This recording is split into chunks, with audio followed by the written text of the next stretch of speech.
Hello again. So, thank you everybody for being patient with these 5 workout plans. So, workout plan 1 and 2 are already up, and here is the Busy Gal's Guide to Losing Weight and Getting Fit. You should exercise 5 days a week for 30 minutes at the least. You can either do it before work, after work, at lunch. Really try to fit in these 30 minutes. Now, I want you to be doing cardio 3 days a week, and I want you to be doing some of the strength training routines that I'm going to provide you 2 days a week. Now, the strength training might feel more like cardio while you're doing it. That's because you only have 30 minutes, so you've got to pack as much in as you can in as little bit of time that you have available. So, to start, for running, intervals are better than steady state. So, if you only have 30 minutes to run or do the elliptical, try doing an interval or a hill program. If you're running outside, a good, easy way to do intervals would be to, run fast for one song and then the next song kind of recover. If you can't run fast for that long, lower it to either a minute or 30 seconds and recover for either the same amount of time that you went fast or double it. It's a good general rule of thumb. Also, always make sure that you do warm up. And for the strength training, I have included that workout here today for you. So, without further ado, here it is. So, to start, we're going to do 1 minute of jumping jacks. Now, this is meant to get your heart rate up so that you burn more fat during this 30-minute workout. Next, we're going to go into push ups. If you can't do regular push ups, you can go down to your knees, and we're going to do push ups for 60 seconds. I use my Gym Boss interval timer to keep track. You can also download an application on your iPod or iPhone, or you can have someone hold a stopwatch. Then we're going to go into split jumping lunges. Now, these are pretty difficult. You want to make sure that your knee does not go over your toe and that you're really pushing through the front heel. And you're just going to go back and forth for, you guessed it, 60 seconds. So then go and grab your mat, and we're going to go down and we're going to work our abs. To start, we're going to do bicycle crunches. Now, one tip to really get the obliques is to look at the opposite elbow. So you can see here, I'm looking at my elbow that's farther away. And you're going to do this for, again, 60 seconds. We're trying to get our heart rate up. So once you complete this exercise for 60 seconds, we're going to move on to another cardio segment. And for this time, we're going to do mountain climbers.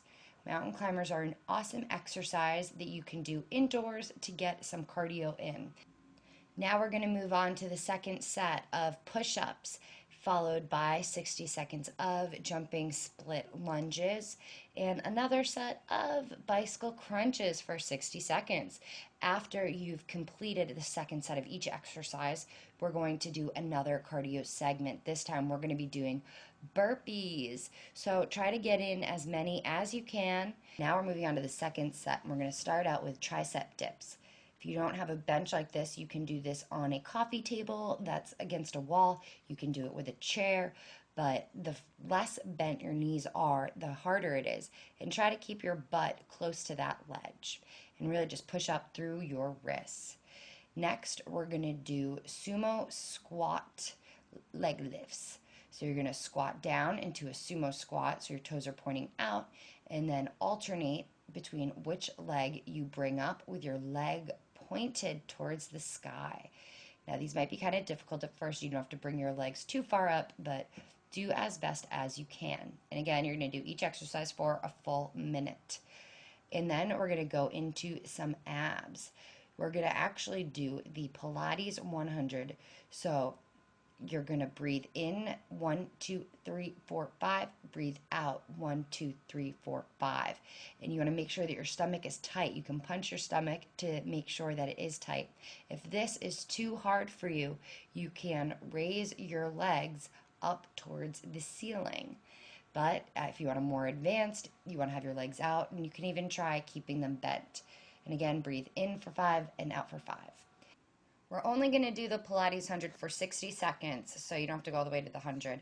Now we're going to do another cardio segment. This time we're doing high knees. Really drive your knees up in the air. You only have to do this for a minute.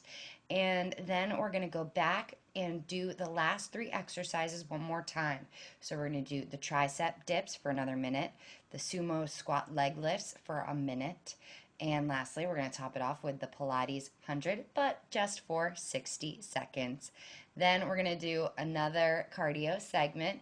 We're going to do jump rope for 60 seconds. If you have a jump rope, great. If you don't, you can just do the motions with your hands. So now we're going to do 3 more exercises and then another cardio followed by the same 3 exercises again. So first up are single-legged deadlifts. Now you're going to balance on one leg and extend down, touch your hands a few inches in front of your toe, and really try to concentrate and balance. You can look at an object that's not going to move on the ground, and you really want to push back through the hip whose foot is on the ground, and make sure that your core is tight to also make sure to keep your stability. Now we're going to go down on the ground in plank position, and you're going to keep your foot flexed and raise up your foot. We're going to do 10 reps on one leg and then switch. And once you do another 10, you're going to switch again. Now, you can do it this way until you get to 60 seconds, or you could do 30 seconds on one leg and then switch. It might be a little bit more difficult. After you do that, you're going to get down on the ground, and we're just going to do some lower ab exercises with some leg lifts. Now, if you want to get more of an oblique exercise, you can twist when you get to the top to one side and then go down and then twist again on the other side. Now, really, you want to breathe out when you reach your legs up, suck in, and now breathe out. So this exercise is great for your lower abs and also your obliques.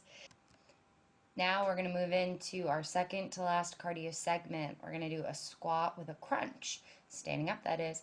Feet shoulder width distance apart. You're going to squat down and reach your elbow to your opposite knee, crunching down on that oblique. Make sure that your abs are engaged, sucking your belly button to your spine. Now we're going to go back and we're going to repeat those 3 exercises, starting with the single leg deadlift, then the leg raises, and followed by the hip lifts. After you've done a second set of those, we're going to go back and do another cardio segment. This time we're going to do some burpees again because we love burpees. If you want to do another one, go for it. I kind of ran out of ideas. Now, if you get bored with this routine, some other awesome workouts that you can try are the 15-minute boot camp workout over on the Diet Health channel, as well as the secret workout of a celebrity also featured on the Diet Health channel. Other options, if you don't want to be looking at a computer, are on demand on your TV. I'm a huge fan of Jackie Warner's and Jillian Michaels' workouts for the on-demand channel with Exercise TV. They're extremely difficult. One thing that I will note with Jillian's, if you only have one set of weights and they're kind of heavy, you're going to have a difficult time doing the entire workout. I've tried it with just 8-pound weights, and I can't do some of the exercises at the end, and I'm pretty in shape, you guys know. Jackie Warner's I like a little bit better. Her new one's pretty good. I forget what it's called, but I wrote about it on my blog if you read sarahfit.com, which you all should be. But anyway, hopefully you guys enjoyed this video. If you have any questions, go to sarahfit.com and click on Ask. You can ask me questions and I'll respond on my blog. And that's about it. So thanks, guys.